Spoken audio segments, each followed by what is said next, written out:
Interestingly, there were 12 Olympians, the Greek gods. Interesting number, don't you think? This video is speculation only, but I think I'm right. So let's get into it. If you've watched the first video in this series, you will know at the beginning, God created a sky ball and then ocean, and that ocean was cursed, and he cast down Satan and his angels. So I'm looking at Zeus and Poseidon, the god of air and thunder, and the god of water. Yeah. Since we learned that absolutely everything that we're going through on this earth is a parallel to what happened when the angels fell. This all has to do with that and finding our way, which is through Jesus to the new heaven and the new earth. So what's the parallel with the number 12? The 12 tribes of Israel. Hello? The 12 months in a year. The 12 constellations. And in this instance, I actually don't think it's Satan trying to mimic. I think it's literally why there are 12 tribes of Israel.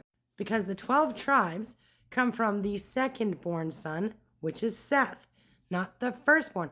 Seth's line, second born, representing incorruptible. That is Jesus' line, you see? Whereas the firstborn son, which is Japheth, let me show you. This is the Greek god Zeus, who's also worshipped as Jupiter. Do you know who Jupiter was? That's Japheth, the firstborn son.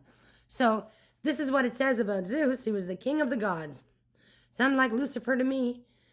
He ruled on Mount Olympus. That makes sense. But remember, initially, they're cast down to the waters, and then land doesn't arise until I think the third day. He's the god of the sky, lightning, thunder, law and order, and justice. Doesn't that totally make sense? In God we trust. Isn't that what they write on the justice signs? And they're not actually talking about God Almighty. Now, as it turns out, throughout ancient Greece, there were many cultic groupings of 12 gods with varying members.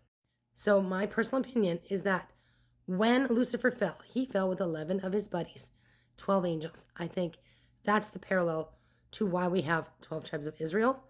It makes sense to me.